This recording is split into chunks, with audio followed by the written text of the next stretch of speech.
అందరికీ నమస్కారం. Welcome back to our channel విజేత స్టడీ సర్కిల్. ఈరోజు మనం ఈ వీడియోలో ఆంధ్రప్రదేశ్ ఉద్యోగుల ఫిబ్రవరి జీతాలు పెన్షన్లకు సంబంధించిన సమాచారం మన వీడియోలో చూద్దాం.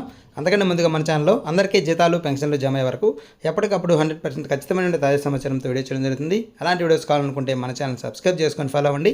అలాగే డిస్క్రిప్షన్లో లింక్ ఉంది. ఆ లింక్ ద్వారా మీరు ఉద్యోగులు మరియు పెన్షన్లకు సంబంధించి సపరేట్ గ్రూపులు ఉన్నాయి.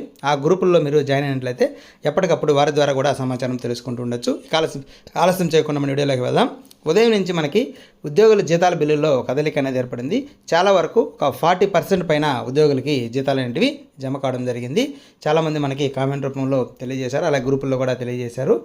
దాదాపుగా ఎడ్యుకేషన్ డిపార్ట్మెంట్ వారికి కూడా ప్రతి నెల ఆలస్యం అవుతున్నాయి. కానీ ఈసారి ఎడ్యుకేషన్ డిపార్ట్మెంట్లో కూడా దాదాపు నెల్లూరు జిల్లాలో అన్ని మండలాల పరిధిలో ఉన్నటువంటి ఉపాధ్యాయులందరికీ కూడా జీతాలు జమ కావడం జరిగింది. ఇదేవిధంగా చాలా జిల్లాల్లో చాలా ట్రెజరీ పరిధిలో జమ కావడం జరిగింది. అయితే పెన్షన్స్ విషయానికి వస్తే ఇంకా వెయిటింగ్ ఫర్ ఫండ్ క్లియరెన్స్ అని చూపిస్తున్నాయి. ఎటువంటి కదలిక అయితే లేదు. అయితే మనం గత నెలకి ఈ నెలకి ఒకసారి కంపేర్ చేసినట్లయితే గతంలో ఎస్టీఓ గారు అప్రూవ్ చేయగానే గ్రీన్ ఛానల్ అని చూపించేటివి గ్రీన్ ఛానల్ క్లియరెన్స్ అని. ఇప్పుడు ఈసారి అయితే ఆ పదమే కనిపించడం లేదు. ఎక్కువగా ఉద్యోగుల బిల్లులు కూడా మనకి వెయిటింగ్ ఫర్ ఫండ్ క్లియరెన్స్ అని నిన్న నైట్ ఉన్నాయి.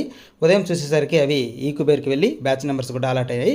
కొద్దిసేపటికి జీతాలు కూడా జమ కావడం జరిగింది. కాబట్టి ఫండ్ క్లియరెన్స్ ఉండేవి కూడా రేపు కదలిక వస్తే మనకి రేపే జమ అయ్యే అవకాశాలు ఉంటాయి.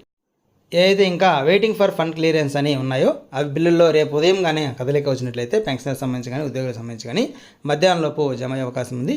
ఒకవేళ రేపు ఉదయం సమయంలో కానీ కదలిక రాకపోతే రేపు సాయంత్రం వరకు వేచి చూడాల్సిన పరిస్థితి ఇది. అయితే మనకి ఆదివారం వస్తుంది కాబట్టి రేపు సాయంత్రం లోపు కానీ జమ కాకపోతే మనం మళ్ళీ సోమవారం వరకు వేచి ఉండాల్సినటువంటి పరిస్థితి. చూడాలి రేపు ఎవరికి జమ అవుతాయి అనేది. పెన్షనర్స్ కనీసం కొంతమందికైనా జమ అయితే బాగుంటుందని ఆశిద్దాం. ఇది దీనికి సంబంధించిన